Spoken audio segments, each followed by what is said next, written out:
នៅក្នុងគ្រួសារមួយដែលបានរៀបការជាមួយគ្នារួចដោយបុរសជាប្តីជាអ្នកធ្វើការងារឲ្យលោកសេដ្ឋីជារៀងរាល់ថ្ងៃទោះបីជាគាត់ខំប្រឹងធ្វើការងារយ៉ាងណាក៏ដោយប៉ុន្តែឪពុកក្មេករបស់គាត់តែងតែបង្គាប់ឲ្យកូនស្រីលែងលះជាមួយនឹងគាត់ក៏ព្រោះតែគាត់គឺជាអ្នកក្របើសិនជាកូនព្រមតាមពុកនិយាយកាលពីមុននៅពេលនេះជីវិតកូនមិនប្រកាសជាពិបាកដូចជាពេលនេះទេប៉ុន្តែកូនឯងមិនដែលស្ដាប់ពុកឡើយ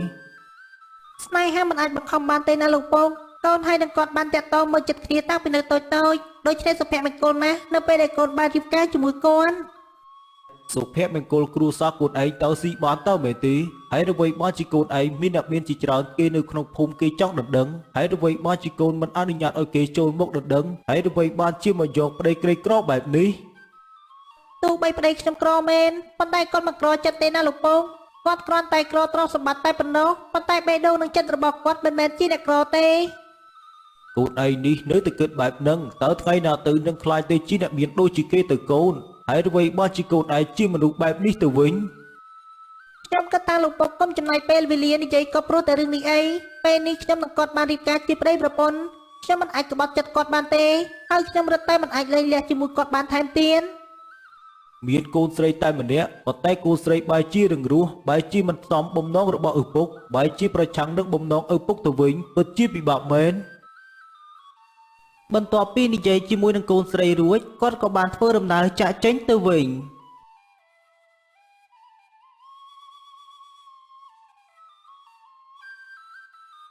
ចំណែកសំណាងដែលជាប្តីកំពុងតែខិតខំប្រឹងប្រែងធ្វើការងារឲ្យលោកសេដ្ឋី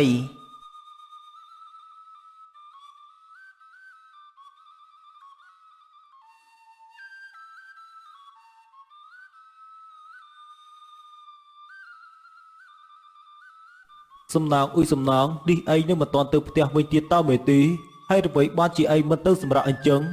អ្នកធ្វើការជាមួយឯងគេបានទៅសម្រាប់អស់ហើយណាសំណាងខ្ញុំគិតថាថ្ងៃស្អែកគង់តែធ្វើដដែលដូច្នេះខ្ញុំធ្វើឲ្យរួចថ្ងៃនេះតែម្ដងទៅណាលោកអ៊ំសេដ្ឋីហើយថ្ងៃស្អែកខ្ញុំនឹងទៅរកការងារធ្វើថ្មីបន្ថែមទៀតណាលោកអ៊ំ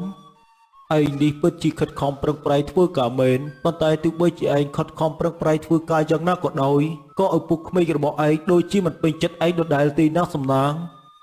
គាត់មិនពេញចិត្តខ្ញុំតាំងពីដើមមកហើយណាលោកអ៊ំខ្ញុំពិតជាមិនដឹងឡើយថាត្រូវធ្វើយ៉ាងម៉េចដើម្បីឲ្យគាត់ពេញចិត្តនៅពេលណាទាំងដែលខ្ញុំខំប្រឹងរាល់ថ្ងៃមិនដែលនឹងហ៊ានសម្រាកទេនេះក៏ព្រោះតែសំណាងឯងជាអ្នកក្របើសំណាងឯងជាអ្នកមានវិញឪពុកក្មេកប្រកាសជាពេញចិត្តធម្មតាទេគាត់មិនចង់ឲ្យកូនស្រីគាត់បពិបាកទើបបានជាគាត់មិនពេញចិត្តនឹងសំណាងឯងនេះគឺជាអ្វីដែលខ្ញុំកំពុងតែគិតដោយសារតែភាពក្រីក្រទើបបានជាគាត់មើលរំលងទឹកចិត្តរបស់ខ្ញុំបែបនេះប៉ុន្តែខ្ញុំមិនដែលគិតបែបនេះទេណាលោកអ៊ំទោះបីជាយ៉ាងណាក៏ដោយគាត់នៅតែជាឪពុកក្មេករបស់ខ្ញុំដដែលបានហើយដល់សំណាងឯងទៅផ្ទះវិញទៅចាំថ្ងៃស្អែកឯងមកបន្តការងារបន្ថែមទៀតឯងធ្វើការបានយ៉ាងល្អបែបនេះនៅថ្ងៃណាមួយយើងនឹងផ្ដល់ឱកាសឲ្យឯងជាអ្នកគ្រប់គ្រងការងារជំនួសដៃជើងរបស់យើងគ្រប់បែបយ៉ាងបាទលោកអ៊ំសេដ្ឋីខ្ញុំពិតជារីករាយដែលលោកអ៊ំបានផ្ដល់ដំណឹងដ៏រីករាយបែបនេះមកឲ្យខ្ញុំពិតជាអរគុណណាស់លោកអ៊ំអញ្ចឹងឯងទៅហូបបាយហើយសម្រាកនៅថ្ងៃស្អែកចាំបន្តការងារបន្តទៀតទៅចាំយើងនឹងបើកប្រាក់ឲ្យតែម្ដងយើងមិនចង់បើកប្រាក់ឲ្យឯងនៅពេលនេះទេវាបានតិចតួចយើងចង់បើកប្រាក់ឲ្យឯងបានដុំតែម្ដងណាសំណាងសំណាងក៏ត្រូវបានលោកសេដ្ឋីណែនាំឲ្យទៅសម្រាកនៅផ្ទះដើម្បីរៀបចំកម្លាំងធ្វើការនៅថ្ងៃស្អែក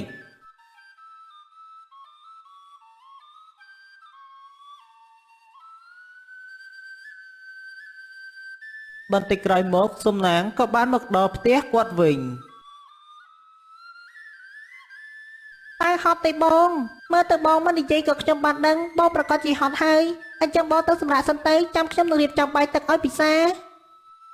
ឲ្យហត់បានយ៉ាងម៉េចទៅបើមកដល់ផ្ទះវិញមានប្រពន្ធចាំលួងលោមជានិច្ចវាគឺជាសុភមង្គលនៅក្នុងគ្រួសារដូច្នេះបងមិនហត់សូម្បីតែបន្តិចបងឯងនេះចេះតែនិយាយអញ្ចឹងយើងទៅហូបបាយជាមួយគ្នាតែម្ដងទៅណាបងខ្ញុំរងចាំបងមកដល់នឹងបានហូបបាយជុំគ្នាអ្នកទាំងពីរក៏បាននាំគ្នាចូលទៅក្នុងផ្ទះដើម្បីហូបបាយនៅពេលនោះកូនប្រុសលោកសេដ្ឋីដែលមានបំណងចង់បានស្រីនាងយកធ្វើជាប្រពន្ធក៏បានលបមើលពីចម្ងាយ តើយើងមិនល្អត្រង់ណាទៅយើងគឺជាកូនសេដ្ឋីមានទ្រព្យសម្បត្តិប៉ុន្តែឪពុករបស់នាងមិនអាចយកនាងឲ្យធ្វើជាប្រពន្ធរបស់យើងបានពិតជាគ្មានបានការមែន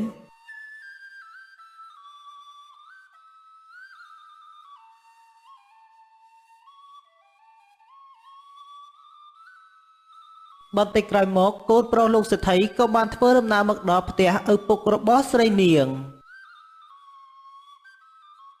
នេះគឺជាទឹកចិត្តបន្តិចបន្តួចទេណាលោកពូសង្ឃឹមថាលោកពូនឹងដោះស្រាយបញ្ហានេះឲ្យកាន់តែលឿនខ្ញុំមិនចង់រងចាំយូរទៀតទេណាលោកពូអ្នកប្រុសស្មានតែខ្ញុំពេញចិត្តគេណាស់តើមែនទេវាត្រឹមតែជាអ្នកស៊ីឈ្នួលធ្វើការឲ្យគេធម្មតាតែប៉ុណ្ណោះប៉ុន្តែបែរជាយកកូនស្រីខ្ញុំធ្វើជាប្រពន្ធបើកូនស្រីខ្ញុំបានធ្វើជាប្រពន្ធអ្នកប្រុសកូនស្រីខ្ញុំនឹងមានសុភមង្គលជាមិនខានដោយសារតែខ្ញុំចង់បានកូនស្រីលោកពូមកធ្វើជាប្រពន្ធដោយសារតែខ្ញុំចង់បានឲ្យនាងមានសុភមង្គលទើបបានជាដល់ពេលនេះខ្ញុំនៅមិនទាន់តាក់ទងជាមួយនឹងកូនស្រីអ្នកណាមិនអីទេអ្នកប្រុសចាំខ្ញុំនឹងជួយអ្នកប្រុសឲ្យតតែបានចាំមើលទៅនៅពេលណាមួយខ្ញុំនឹងទៅនិយាយជាមួយគេម្នាក់នោះឲ្យដកខ្លួនចេញពីជីវិតកូនស្រីរបស់ខ្ញុំធ្វើកាន់តែលឿនកាន់តែប្រសើរណាលោកពូពេលវេលាចេះតែដើរទៅមុខជានិច្ចខ្ញុំមិនចង់រងចាំយូរទៀតទេវាធ្វើឲ្យខ្ញុំនេះកាន់តែមិនសប្បាយចិត្តសូមអ្នកប្រុសទៅផ្ទះវិញហើយកុំគិតច្រើនពេកទុកពេលឲ្យខ្ញុំបន្តិចខ្ញុំនឹងដោះស្រាយរឿងនេះឲ្យអ្នកប្រុសឲ្យតតែបានអញ្ចឹងខ្ញុំទៅវិញសិនហើយណាលោកពូសូមលោកពូកុំបារម្ភអីចំពោះរឿងប្រាក់ខ្ញុំនឹងផ្ដល់ឲ្យលោកពូជារៀងរាល់ខែតាមតែលោកពូចង់បាន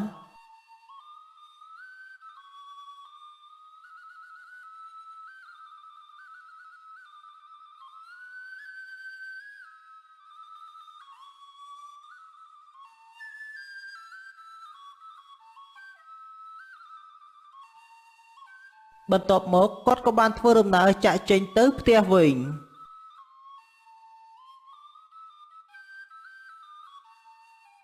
ឯងគួរតែដកខ្លួនឲ្យឆ្ងាយពីកូនស្រីរបស់យើងទៅយើងមិនចង់ឲ្យកូនស្រីយើងនៅជាមួយឯងទៀតទេដូច្នេះឯងគួរតែដកខ្លួនពីជីវិតកូនស្រីយើងភ្លាមទៅហើយអ្វីបានជាលោកពុកចេះតែតាមបំបីខ្ញុំអញ្ចឹងខ្ញុំនឹងប្រពន្ធរស់នៅជាមួយគ្នាដោយមានសុភមង្គលមិនបានជាលោកពុកចេះតែតាមបំបីខ្ញុំទាំងពីរនាក់រហូតបែបនេះយើងធ្វើបែបនេះដោយសារតែអនាគតកូនស្រីរបស់យើងឯងត្រឹមតែជាអ្នកស៊ីឈ្នួលឲ្យគេតែប៉ុណ្ណោះឯងមិនស័ក្តិសមនឹងកូនស្រីរបស់យើងឡើយដូច្នេះឯងគួរតែដកខ្លួនចេញពីជីវិតកូនស្រីយើងទៅទោះបីជាយ៉ាងណាក៏ដោយខ្ញុំមិនអាចដកចិត្តនឹងបែកពីប្រពន្ធរបស់ខ្ញុំបានទេទោះបីជាលោកពុកតាមបំបែកយ៉ាងណាក៏ដោយខ្ញុំនឹងរស់នៅជាមួយគ្នាជាប្តីប្រពន្ធជារៀងរហូតទៅលោកពុកមិនអាចបំបែកខ្ញុំទាំងពីរនាក់បានទេចង់សាកជាមួយយើងតើមែនទេបើសិនជាឯងចង់សាកចាំយើងនឹងធ្វើឲ្យឯងបានដឹងនៅពេលបន្តិចទៀតឯងនឹងបានដឹកខ្លួនជាមិនខានឯងចាំមើលទៅយើងមិនឲ្យឯងរស់នៅជាមួយកូនស្រីយើងបានសុខឡើយ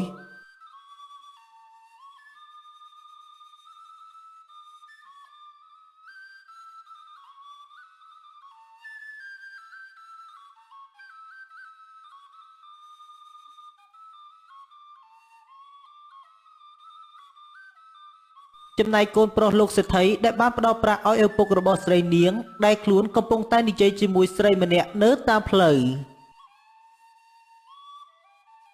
បងត្រូវតែទទួលខុសត្រូវចំពោះខ្ញុំកូននៅក្នុងផ្ទៃរបស់ខ្ញុំនេះគឺជាកូនរបស់បងដូច្នេះបងមិនអាចដោះដៃចោលខ្ញុំបានទេខ្ញុំតែងតែផ្ដល់ប្រាក់ឲ្យនាងជានិច្ចដូច្នេះនាងមិនស័ក្តិសមនឹងទុកវានៅក្នុងពោះរបស់នាងទេបើនាងចង់ទុកនាងទុកទៅប៉ុន្តែនាងត្រូវតែចាកចេញពីជីវិតរបស់ខ្ញុំនៅពេលនេះខ្ញុំចិត្តបានសម្រេចផែនការរបស់ខ្ញុំបានប្រពន្ធហើយបងគិតមែនទេថាបងនឹងអាចយកស្រីនាងធ្វើជាប្រពន្ធបានខ្ញុំនឹងទៅនិយាយប្រាប់ឪពុករបស់នាងឲ្យបានដឹងថាបងគឺជាព្រះនារីតែងតែធ្វើបាបកូនស្រីនៅភូមិគ្រប់គ្នាឪពុករបស់ស្រីនាងគឺជាមនុស្សមុខប្រាក់តែប៉ុណ្ណោះនៅពេលដែលខ្ញុំបានផ្ដល់ប្រាក់ឲ្យគាត់គិតថាខ្ញុំជាមនុស្សល្អជាមិនខានហើយគាត់នឹងយកកូនស្រីឲ្យធ្វើជាប្រពន្ធរបស់ខ្ញុំ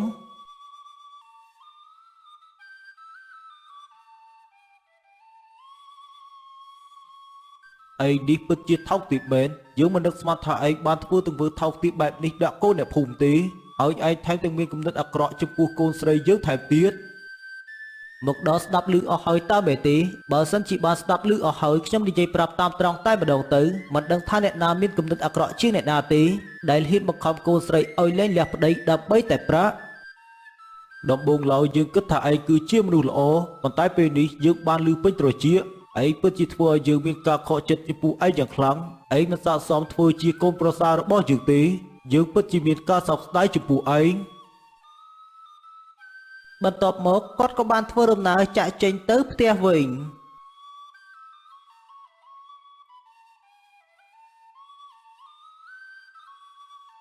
រយៈពេល4ខែបានកន្លងផុតទៅដោយគាត់មានការខ្មាស់អៀននៅទង្វើរបស់គាត់ត្រូវបានប្រពន្ធរបស់គាត់ស្ដីបន្ទោសគាត់ក៏លែងហ៊ានទៅបង្ខំកូនស្រីឲ្យលែងលះជាមួយនឹងប្តីទៀតរហូតដល់ថ្ងៃមួយកូនស្រីនិងប្តីរបស់ខ្លួនដែលមានឈ្មោះថាសំណាងក៏បានមករកគាត់ហេតុអ្វីបានជាលោកពុកមិនដែលបានទៅរកកូនអញ្ចឹងតើលោកពុកកែអ្វីតាមមែនទេទើបបានជាមិនបានទៅរកកូនដោយកាលពីមុនទៀតខ្ញុំមកនេះមានដំណឹងមួយចង់ប្រាប់លោកពុកគឺលោកសេដ្ឋីបានតែងតាំងឲ្យខ្ញុំធ្វើជាមេការនៅផ្ទះរបស់គាត់ហើយប្រាក់ខែក៏ទទួលបានច្រើនគួរសមដែរណាលោកពុកសំណងកូនពុកសំទោសមួយរយៈពេលដែលពុកមិនបានទៅរកកូនទាំងពីរដោយសារតែពុកបានដឹងពីកំហុសរបស់ខ្លួនឯងដោយពុកគិតថាកូនលោកសេដ្ឋីគេស្រឡាញ់កូនស្រីពុកដោយចិត្តស្មោះសរគេអាចមើលថែកូនស្រីពុកបានប៉ុន្តែដឹងអីគេជាមនុស្សអាក្រក់តែប៉ុណ្ណោះប៉ុន្តែជាការសំណាងដែលកូនទាំងពីរនាក់មិនព្រមបែកគ្នាហើយនៅតែនៅជាមួយគ្នាស្រឡាញ់គ្នាដល់ថ្ងៃនេះតាមពិតទៅខ្ញុំបានដឹងថាគេជាមនុស្សអាក្រក់ប៉ុន្តែខ្ញុំមិនអាចនិយាយប្រាប់លោកពុកឲ្យលោកពុកបានដឹងឡើយទោះបីខ្ញុំនិយាយប្រាប់លោកពុកក៏លោកពុកមិនជឿក៏តែលោកពុកបានជួបខ្លួនឯងទៅបានជាលោកពុកបានដឹងចាប់តាំងពីថ្ងៃនេះទៅពុកនឹងមិនបំបែកកូនទាំងពីរទៀតទេមិនថាកូនទាំងពីររកស៊ីមិនធូរធារនៅតែក្រីក្រក៏ដោយក៏នៅតែជាកូនរបស់ពុកដោយកាលពីមុនពុកមើលឃើញតែប្រាក់ធំជាងសុភមង្គលរបស់កូនចាប់តាំងពីពេលនោះដោយគាត់បានដឹងថាកូនប្រុសរបស់លោកសេដ្ឋីគឺជាមនុស្សអាក្រក់ហើយគាត់ក៏បានដឹងពីទង្វើដែលគាត់ធ្វើកាលពីមុនដែលគាត់តែងតែសម្លឹងឃើញប្រាក់គាត់ក៏លែងហ៊ានបំបែកកូនទៀតដោយគាត់បានហៅពួកគេទាំងពីរឲ្យមករស់នៅជាមួយគាត់វិញដោយសំណាងត្រូវបានលោកសេដ្ឋីចាត់ចែងឲ្យធ្វើជាមេការនៅផ្ទះរបស់លោកសេដ្ឋីហើយគ្រួសាររបស់គាត់ក៏បានរស់នៅជាមួយគ្នាជារៀងរហូតទៅ